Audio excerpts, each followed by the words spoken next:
The capacity for thought is the foundation upon which the greatness of man is built. Blaise Pascal, 1623-62.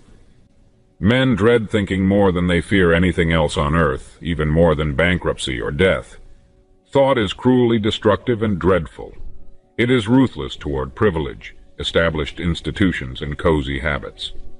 Thought is subversive and revolutionary. Thought stares unflinchingly into the abyss of darkness without fear.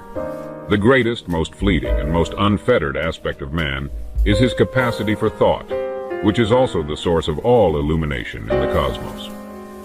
Bertrand Russell, a mathematician and philosopher who was awarded the Nobel Prize, everything that has been mentioned up to this point is absolutely accurate. It just takes one thought to completely transform one's life, as happened to me when I had an epiphany. It just takes one thought to send someone to prison for the rest of their life, or it may be the impetus for a life filled with prosperity and luxury for that person. It is completely up to the person doing the thinking to decide whether their ideas are dreadful or nice and enjoyable for themselves and others around them. The concepts that individuals come up with are by far the most valuable assets in our world.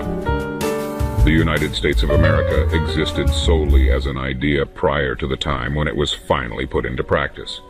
Before anything existed in the real world, it simply existed as an idea in the brains of individuals.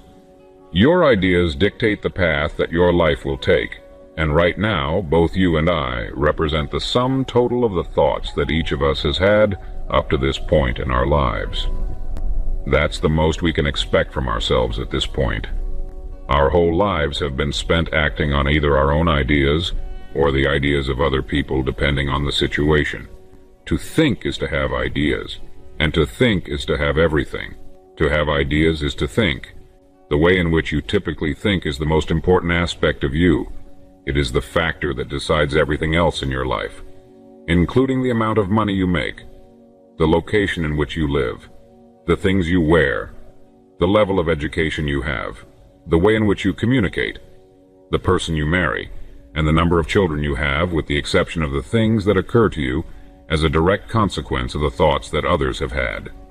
It is probable that a man's decision to serve in the military for a period of time as part of being drafted into the service was the farthest thing from his mind when he made his decision.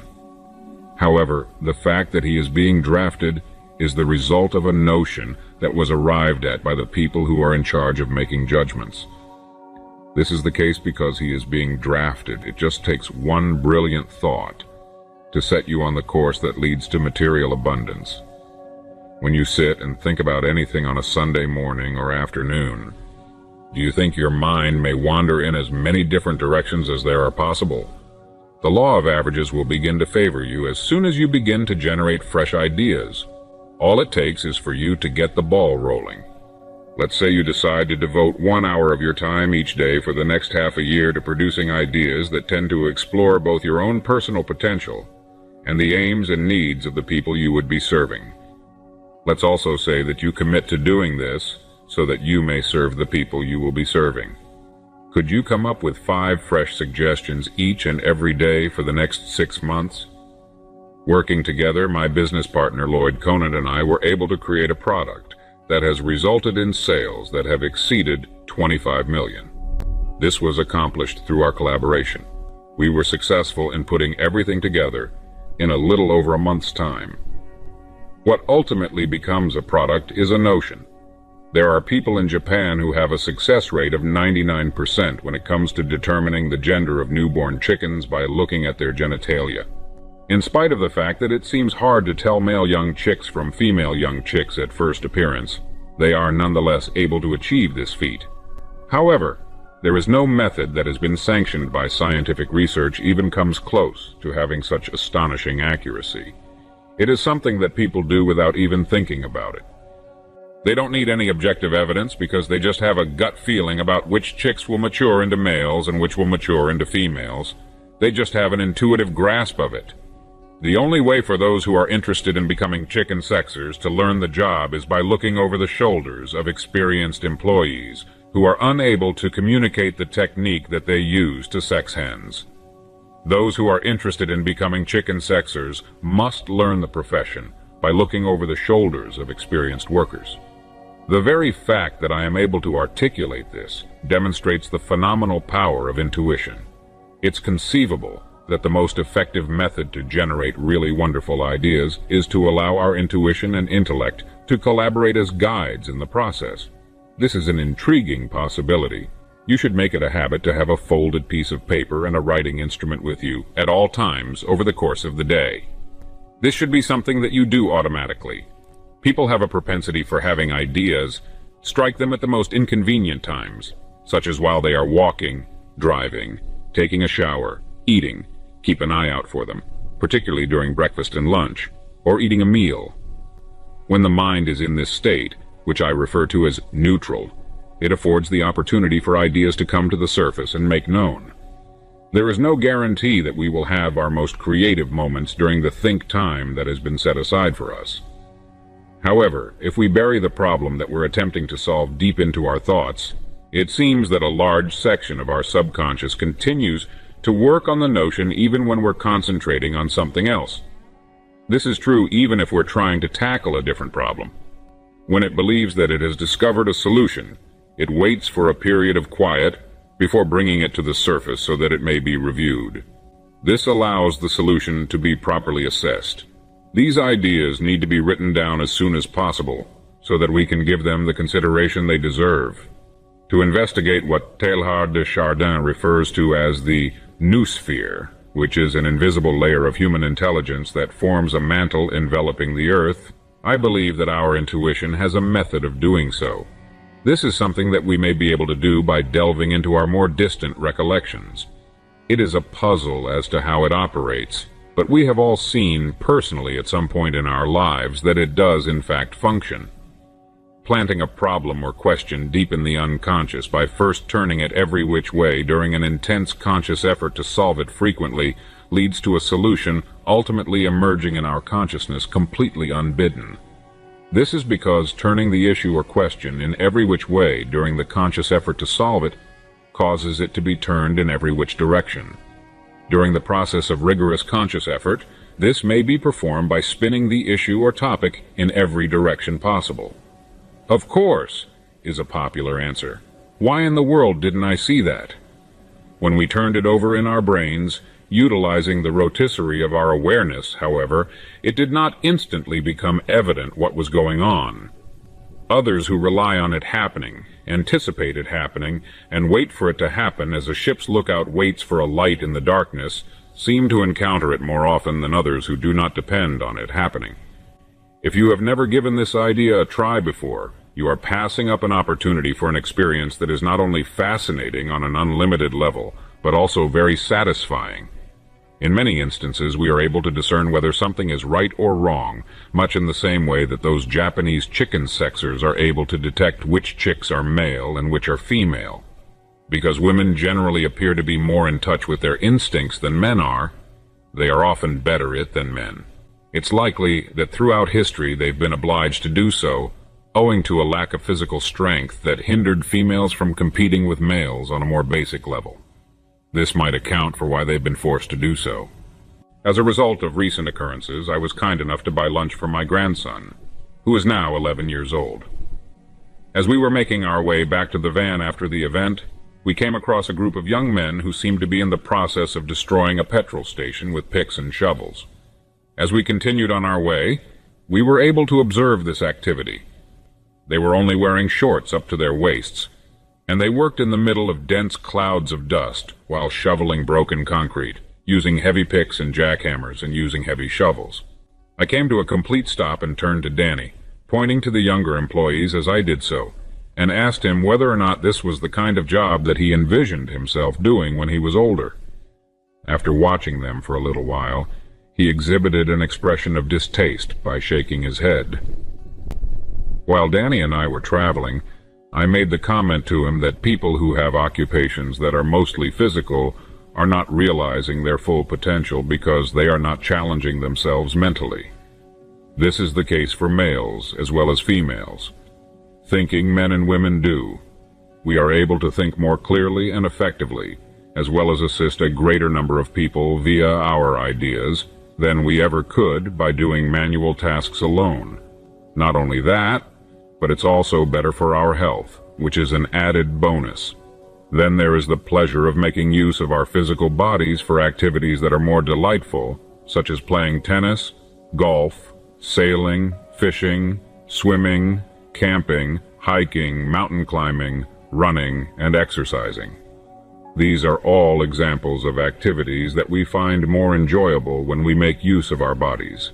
Danny has communicated his aspiration to one day pursue a career in either the area of astronomy or archaeology. Danny is taking the idea of going to college as if it were a given, regardless of whether or not he would end up choosing one of those professions. He is treating it as if it were a given. When we have greater knowledge, we are able to think critically about many aspects of life. College attendance is not always necessary, but it can be extremely rewarding for those who put in the necessary work to prepare for it. Former Yale University President William Lyon Phelps is credited with the following quote: "The individuals who have the most intriguing images in their brains are the most interesting people. The images that we see in our minds are the beliefs that we hold dear and that help to chart the course that our lives follow." One might also refer to this as our art gallery. And interestingly enough, after we reach the age of 40 or beyond, our features often become a reflection of that art gallery. We are instructed that beyond the age of 40, the appearance of our facial characteristics is fully up to us to decide. It seems reasonable that the information that is included in our books should also be included in theirs. Because of this, a lot of people who are middle-aged or older are lovely and appealing, but a lot of them aren't, and unfortunately, we see a lot of people that fit into the latter group. The second option is that over their whole lives, they have not been able to assemble a collection of ideas that reflect pleasure, satisfaction, and a positive perspective on the future. This is the case if they have not been able to construct a collection of happy thoughts. Once again, a very small percentage of the population is comprised of those who appreciate the value that great ideas bring to our day-to-day lives. The plain and basic reality is that ideas are the most important thing there is. It's conceivable for a person to have appealing physical qualities, but if they don't have any outstanding ideas, the emptiness that this causes is pretty clear to everyone around them. After going to bed, I had a dream that my waking life was filled with unending joy. As soon as I opened my eyes, I was aware that living was a responsibility. I did what needed to be done, and surprise, my obligation became a source of pleasure. My commitment to a certain set of principles has helped me achieve a great degree of serenity and a sense of accomplishment on the inward journey. When the Indian poet Rabindranath Tagore of Calcutta drew out the poem, he was surely bringing to light an idea that meant a great deal to him. One of the most gratifying experiences that life has to offer is the completion of our obligations to the people or community to whom we have dedicated ourselves. Because we live in a democratic society, every one of us has the freedom to choose how we make our livelihood. As soon as we are able to support ourselves as adults, we are released from the obligation to continue doing it. It ought to be enjoyable for us to carry out our responsibilities to the very best of our abilities. In the event that it does not, there must be a mistake somewhere else in the system. It's conceivable that we have been given the wrong responsibilities to perform. Or it's also feasible that we haven't provided our work with the adequate thought it requires up to this point. Are we as prepared as we need to be given the circumstances we find ourselves in? If the work that we perform does not seem to provide any opportunity to advance our careers, the issue may lie in the way we see things. Because we do not look in enough detail or be creative enough, we are unable to notice all of the potential for expression that is there in the work that we are now doing. This prevents us from making the most of the opportunities that are available to us. Do we include the vast majority of those who seem to take it for granted that they already have enough information, or that we will be educated while we are asleep, or that the information that we now possess will be sufficient to get us through the remainder of our lives? Is it reasonable for us to anticipate receiving the best possible quality of service while having the least amount of inventory at our disposal? Receiving a diploma from high school or a degree from college is comparable, in the eyes of many individuals, to being immunized against a disease. In fact, this viewpoint on education is known as the vaccination hypothesis, and it asserts that completion of formal education takes place with the acquisition of a certificate or degree. One college president has a tale of how, on the day of the graduation ceremony, as he was making his way toward the platform, he overheard a senior saying to another senior, "Thank God it's done." The president was going toward the platform at the time. "I have made up my mind that I am never going to pick up another book for as long as I live." He said that he had never heard anything more devastating than the comments that were being made. That young man, for some inexplicable reason, had not been sold on the idea of having an education, and interestingly enough, he did not know what the phrase commencement meant either. Education is a process that continues throughout life and should cease only when we do.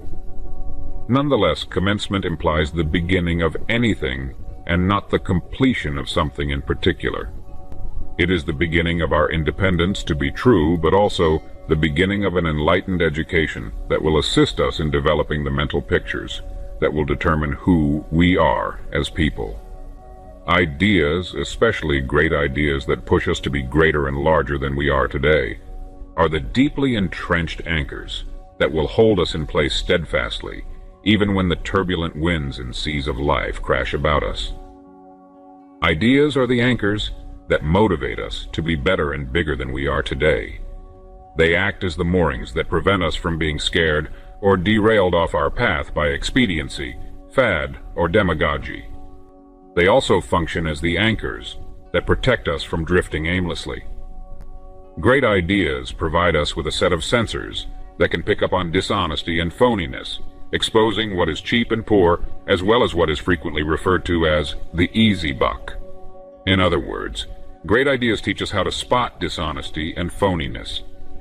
It is possible for us to keep our sense of humor while reaping the benefits of the lifelong security system that is provided for us by brilliant ideas. In fact, the introduction of such ideas provides a huge boost to our sense of humor, and as a result, smiling and laughing become vital components of our days. Expanding our horizons and delving into the unknown always leads to making mistakes. And although we are not immune to doing so, we are conscious that this is a natural and unavoidable part of the process. If we want to be successful in reaching our goals, the ideas that we subscribe to should be compatible with those goals. What precisely does the term concept mean? People will shout, "I have an idea," from time to time. Just what is it exactly? It is fairly likely that there is more to it than just a neurochemical and electrical response, despite the fact that it is both of those things. When previously obtained pieces of knowledge are integrated in such a manner as to yield an unanticipated outcome, this is the process that gives rise to an idea. You enthusiastically ask everyone else, "Shall we go to the beach?" Before choosing the known beach, we don't even give it a second of consideration before making our decision. We take one component, combine it with pre-existing transportation facilities, proper dress, and maybe even a picnic lunch, and then present the combined whole as the concept to the people who we are now with at this very time. It all happens in the blink of an eye, despite the fact that our brains are simultaneously engaged in the process of creating a wide variety of connections. The more fundamental information we have, the more potential combinations we'll be able to conceive of, and the farther we'll be able to take what Dr. Robert Schuller calls possibility thinking. Because of this, young people need to give the school courses that they state they'll never utilize as adults a second consideration before complaining about them. When it comes to the process of forming notions, we might potentially gain something from any and all information of a constructive kind. When we set a meaningful goal for ourselves, we provide our brains with a problem that needs to be addressed and a challenge that has to be fulfilled in a manner that is both rewarding and beneficial. Instantaneously, the mind begins to work, deep inside the labyrinthine interstices of its infinite potential, in order to seek the information we need in order to turn that concept into a reality. This process may take a very long time. This extraordinary talent is often put to use in order to attain straightforward objectives. For example, the idea of owning a certain automobile swiftly materializes into an actual car that we may drive and clean on lazy Sunday afternoons when the weather is pleasant. It's likely that our trip from the time we receive the idea to the moment we get in the vehicle, turn the key, and drive away is quite convoluted or even circular, bringing us first here and then there. This is something we should keep in mind as we go forward.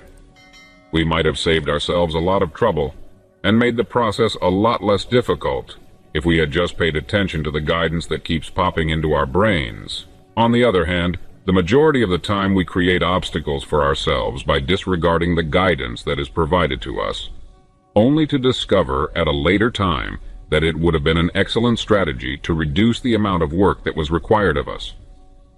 However, in the end, the notion, which was previously ethereal, materializes as sheet steel and glass in addition to upholstery and rubber, and it also sometimes causes soreness in the neck. Although it will take us 3 years to pay for it, we will finally be able to make the notion a part of our everyday lives.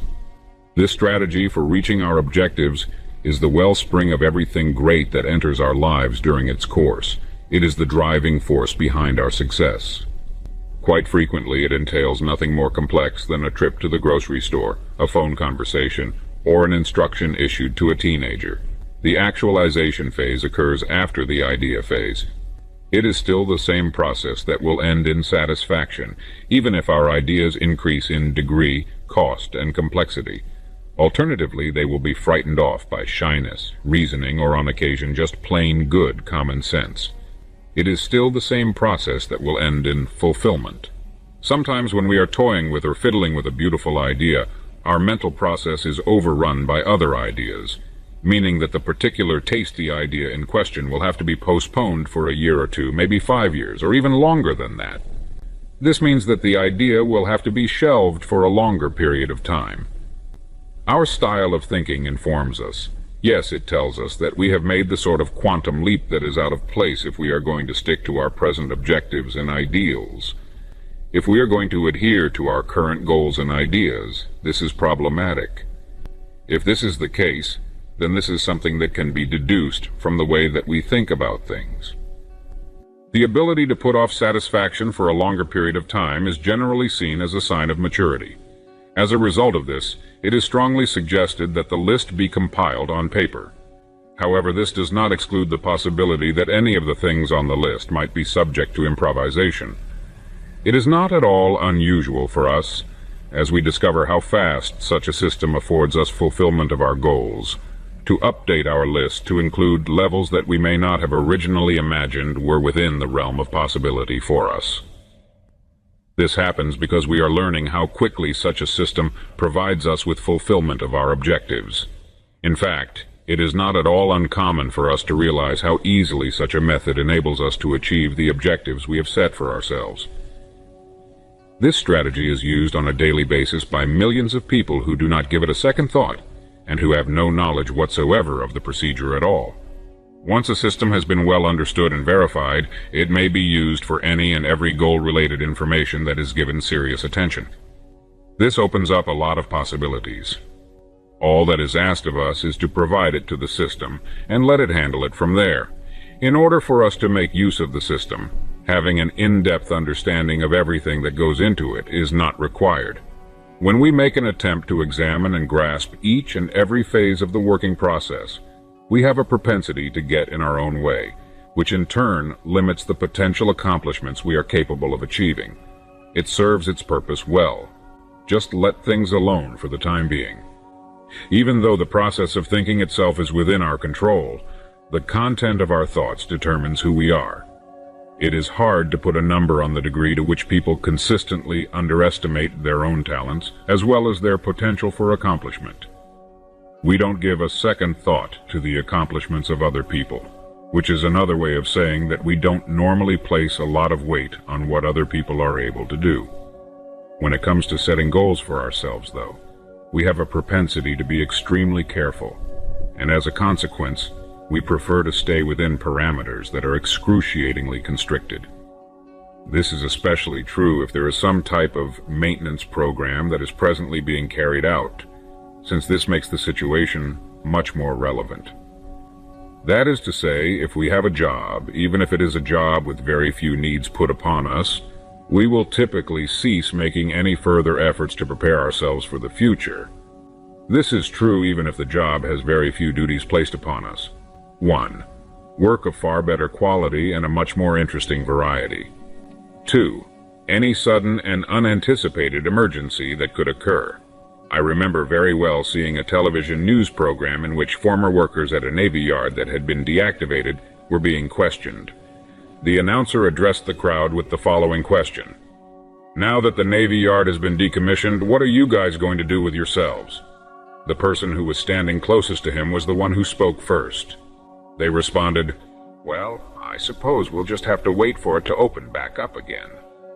Another individual stood up and said, "I've been working in this Navy yard for the past quarter of a century. I am completely ignorant about everything." If we are to believe these individuals, then these humans were nothing more than human cattle that were kept in a single pasture and were only allowed to graze there. They would do nothing except sit there and watch their lives pass them by, since the pasture was no longer in its previous location. Over the course of 25 years, a person may, in their spare time, acquire the knowledge necessary to do heart transplants. What did all of these people do with the 16 hours that they had each day in which they were not required to work? What about the weekends and the times when there are no classes? Take out a calculator, some paper, and some writing implements, and calculate the number of hours that the average working person is actually present at their job each year. This will take some time. After that, subtract that amount of time from the total amount of time that person spent awake. If one spent 1 hour each day learning something new or participating in activities of a constructive nature, then the loss of a job would be a minor annoyance at worst, and it may even be seen as a good turn of events. And how about setting aside some time to just think? Any person who is accountable for the care of a family should, at the very least, have Plan A in place to cope with unforeseen circumstances, and ideally they should have Plans A, B, and C. When engaged in combat, a platoon leader is required to question himself on a consistent basis. What if the enemy attacks at night? Are you approaching from the rear? During the weekend, as you are getting ready for the day? Whoever brings in the most money for the family should be the one to pose the question. What do we do if the company I work for goes out of business, or lets me go for whatever reason? Then make a rough draft of the solution on that legal pad. This is the kind of thinking that a husband and wife may undertake together as well as separately, and as a result they'll come up with a variety of various choices for how to go forward in the situation as a result of their efforts. And while we're at it, what are your thoughts on the possibility of enrolling in that educational program that is centered on your core area of interest? You should do all in your power to guarantee that the person you are today will not be the same person you are in 5 years. On the other hand, the personnel of the Navy Yard who were quizzed for that particular episode of television showed the same level of ignorance that they had shown 20 years before. When I was a young kid of 12 years old, I questioned grown-ups and discovered that the adults were not one iota smarter than they had been when they were 15 years old. This was something that I discovered through my questioning of the adults. They have completely disabled their ability to think and acquire new information. They were living entities that responded in some way to stimuli of the simplest kind, but that was the end of their capacities.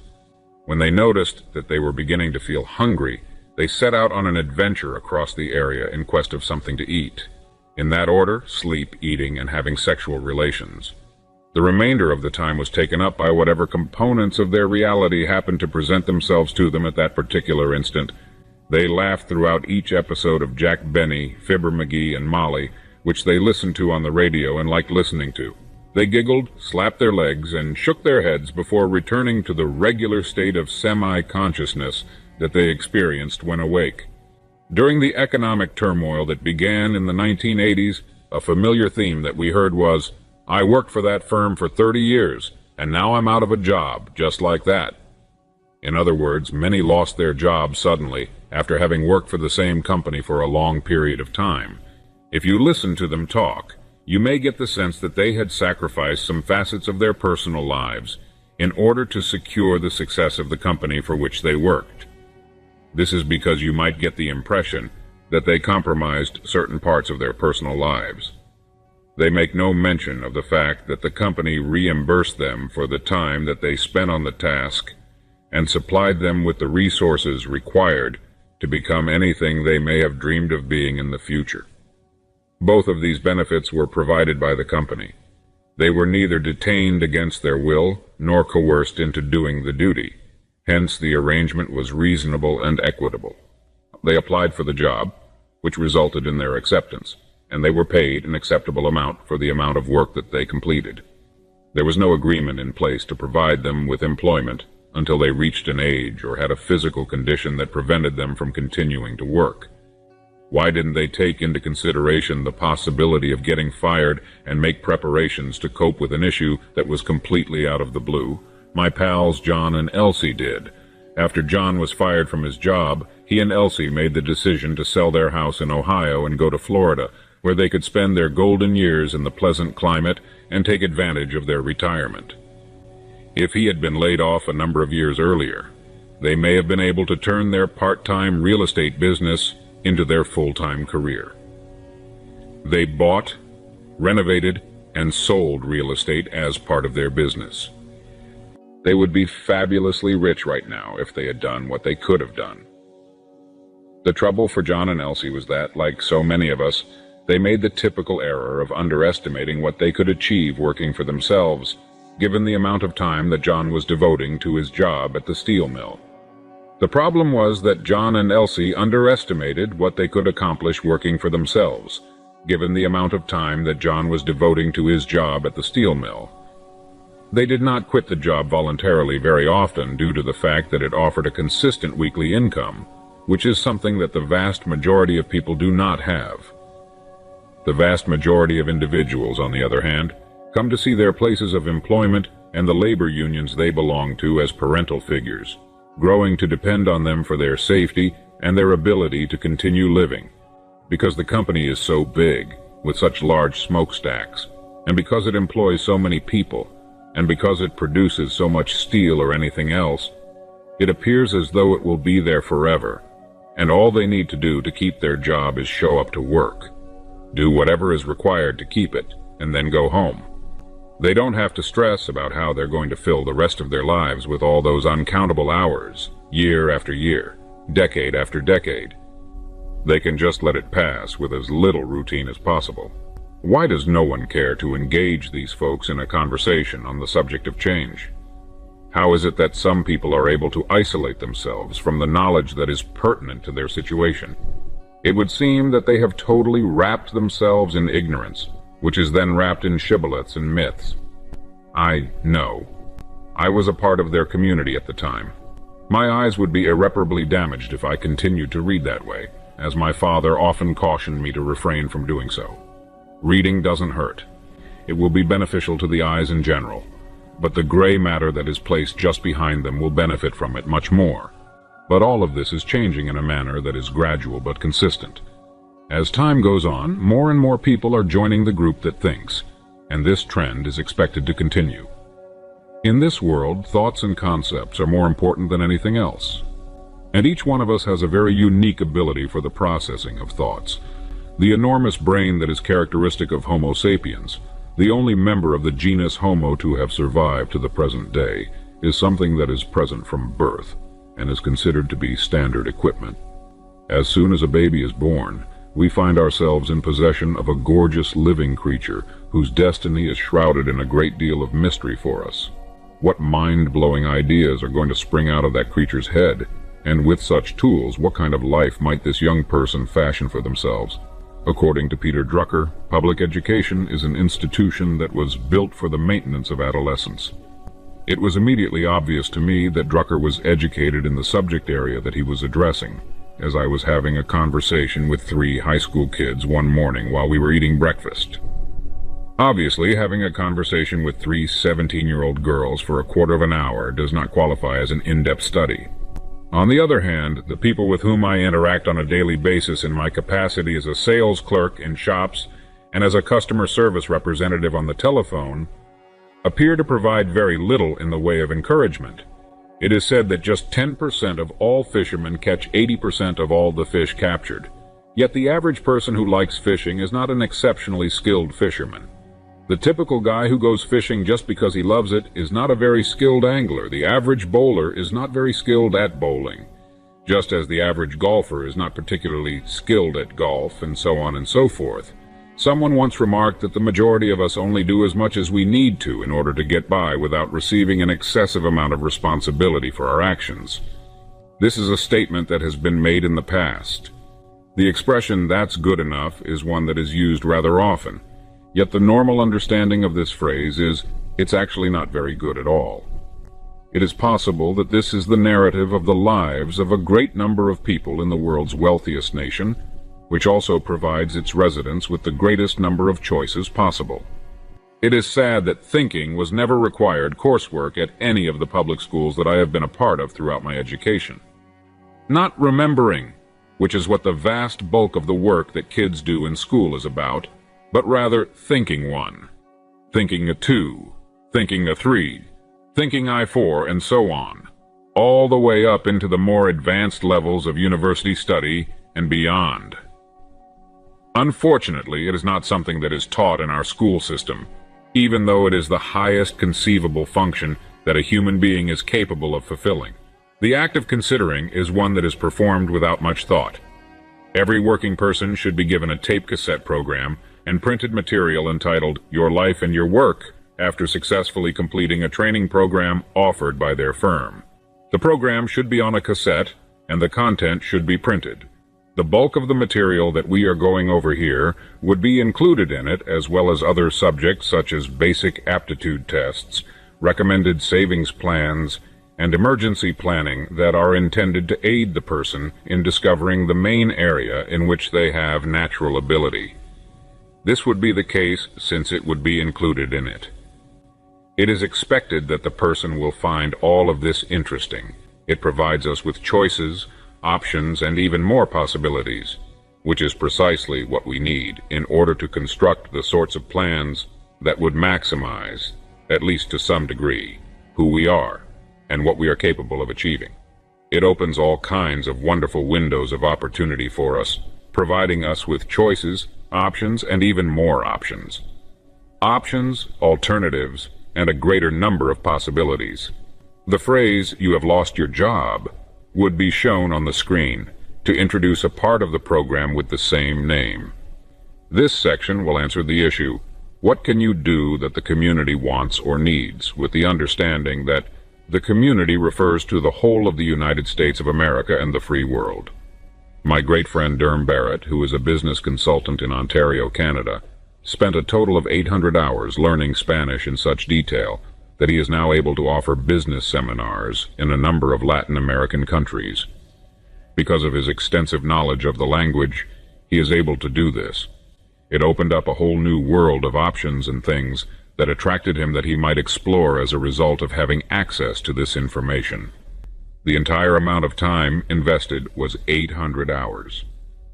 That is almost similar to the amount of time that the majority of people who are employed devote to their jobs in only 20 weeks. Learning Spanish will familiarize you with a culture that is both quite varied and highly intriguing, and it will do so in a way that is either all-encompassing or introductory, depending on your preference. And if there is any part of the globe that is in need of modern business knowledge, it would have to be Latin America.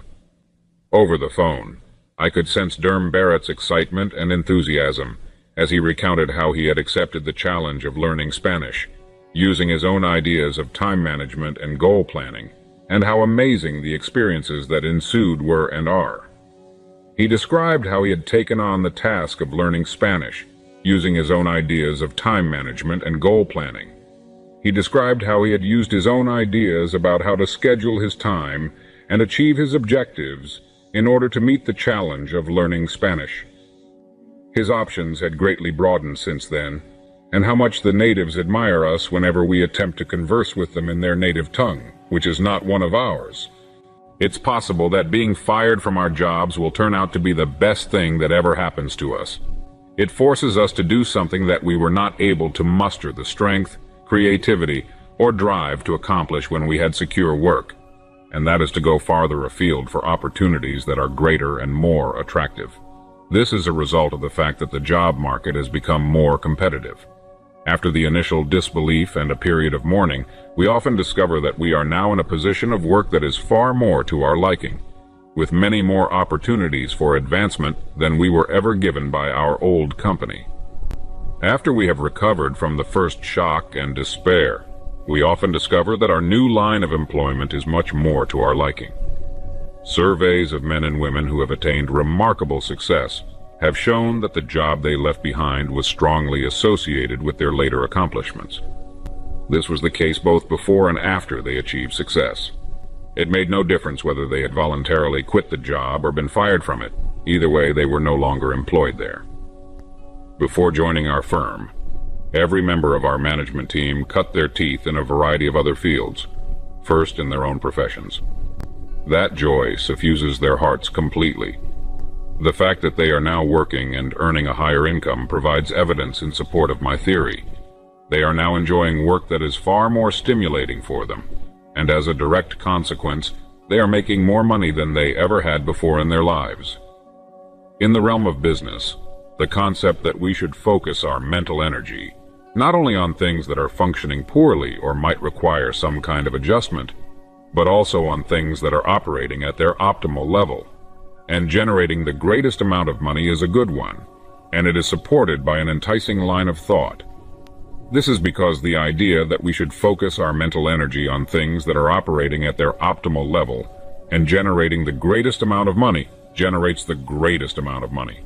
If we apply what we know about business to our thinking, there is the greatest potential for profit. To put it another way, you should not wait until the very last second to think about something that is significant. Instead, while it is still operating at its optimal level, you should seek ways to improve and modernize it while it is still in operation. And this method of thinking is the one that is most beneficial to us in the long run. After you have already been let go from your present job, it is too soon to start thinking about potential new employment opportunities. Think about them when life is going well for you, when you are not experiencing any type of stress, and when you are not going through a period in which you are experiencing a decline in your sense of self-worth. Now, pull out your reliable yellow legal pad, and at the top of one of the pages write, "I need better, more interesting, and more gratifying employment." When put in such a position, the first question that comes to mind is probably, can I find it at the company where I am currently employed? What can I do for the company that I work for now that will make a contribution to the business that is more significant than the job that I am doing right now? What am I able to accomplish that will make a contribution that is more significant than the job that I am doing right now? Another question that may be posed is, given the choice between this occupation and any other occupation in the world, which one would I like to perform for a living? And at this point, we may start creating a list of probable replies, which we will later rate and order according to the relative relevance of each of the responses that we have gathered. After each proposal, we need to ask ourselves, am I now ready to undertake such work? And what actions should I take to guarantee that I am adequately prepared for such work? You may also ask yourself, what is it that I am capable of achieving that will be of the most assistance to the people of this town, this state, this nation, or perhaps the whole world? Following this, there will be yet another list of the correct answers. The more we tinker with ideas like this, the more we'll be able to conceive of them. Each fresh concept gives birth to further ones, just as a fish lays eggs, and this process continues indefinitely. In addition, each of the eggs lays the groundwork for the development of more ideas. Now we're getting somewhere. Now that we are making use of the equipment that we were supposed to utilize, we are also making use of the object that we hold in the highest regard. Remember to constantly jot everything down, and never think this way without a pen and paper, preferably a yellow pad. Always jot down anything you think. If it is at all possible for you to do so, continue writing page after page for as long as the ideas continue to come to you. When one looks into how they think, some individuals may discover that their thoughts come to them very slowly and painfully. This is something that may be discovered when one explores how they think. However, if you keep pushing yourself and reminding yourself that thinking is a painful process, you will find that the ideas flow to you more quickly and increase in quality. This may be accomplished by continuing to push yourself and by reminding yourself that thinking is a rigorous process. Do not give up the moment you have what can be considered your first intriguing idea. Continue your quest for new and improved ideas after writing them down, underlining them, drawing a star next to them or a circle around them, and so on. You'll find that fresh ideas continue to come to you even after you've done all of these things. I find that getting up early in the morning is the ideal time for me to get things done. So I recommend that you do the same. Work on this in your spare time for many days and weeks until you have at least Plan A worked out. If it doesn't work, go on to Plan B. Have a conversation about the problems at hand with either your wife or your husband in order to get their perspective on the situation. Because of the new chances that have been available to you, you will quickly realize that you are grinning widely and are as content as a young kid. If you are not accustomed to writing, which is sadly the situation for millions of other Americans, please start getting in the habit of writing as soon as possible using your legal pad.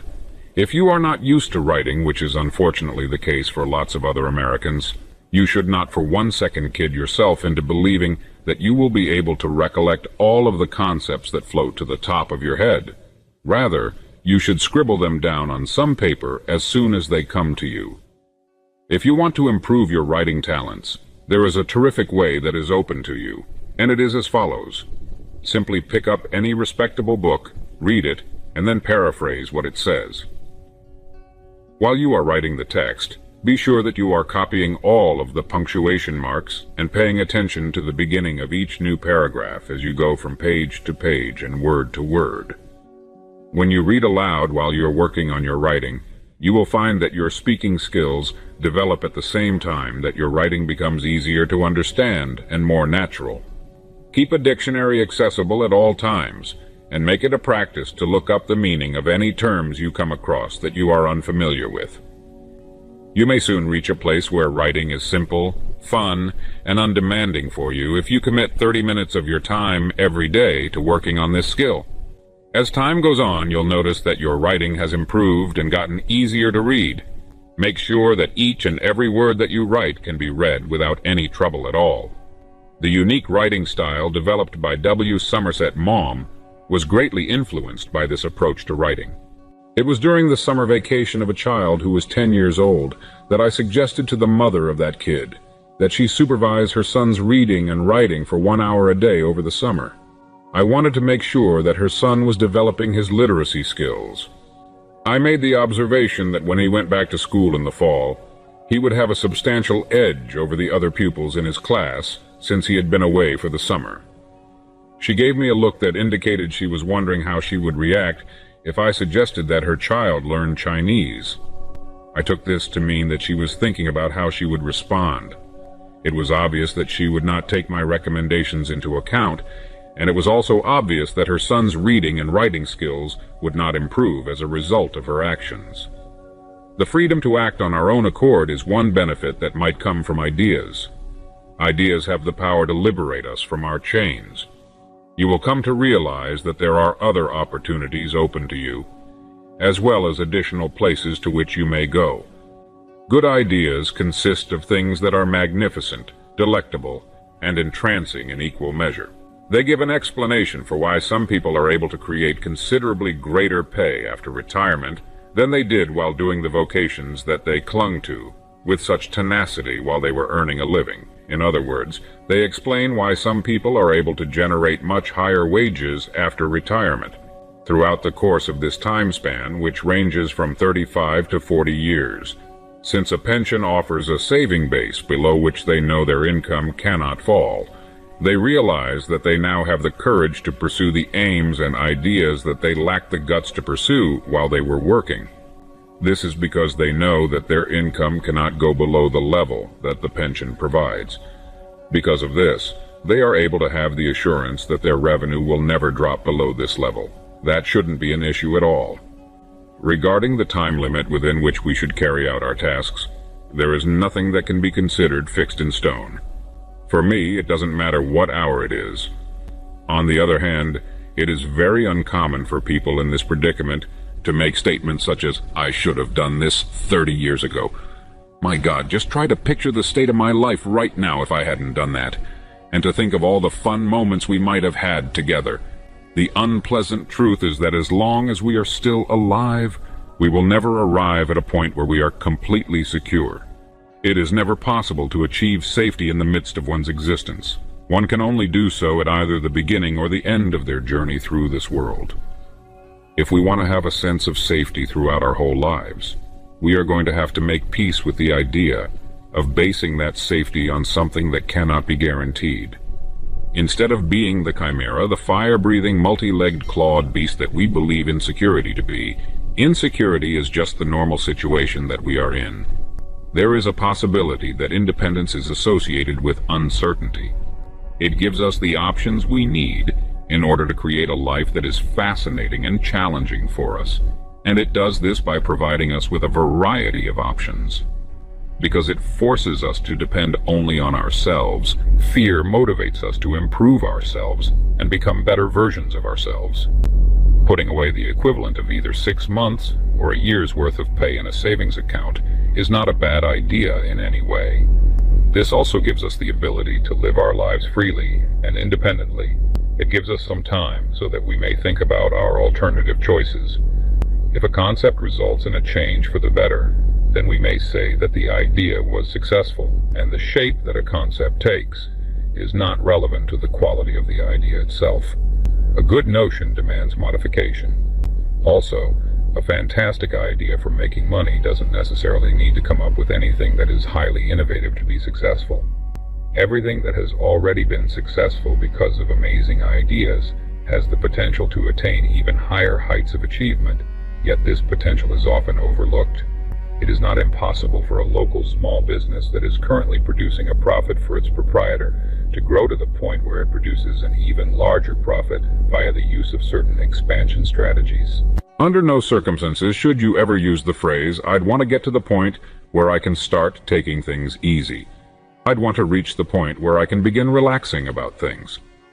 You surely have the power to outsource tedious jobs to other people. Nonetheless, you should not cease thinking about the future and making plans for it. If you don't, you'll die. As soon as a person is unable to participate in any activities that they like, the beginning of their protracted and gradual decline might be said to have occurred.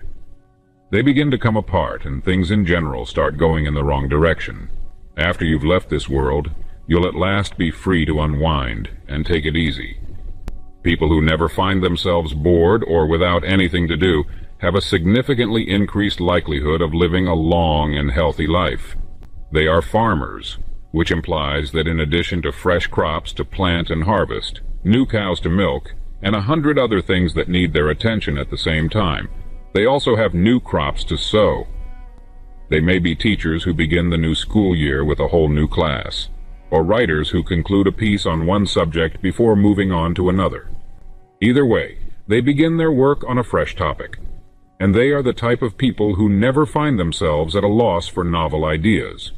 When they do in the end reach the conclusion of their lives, their image gradually disappears, as if it were being removed from a film that was being shown at the cinema, but suddenly ceased operating.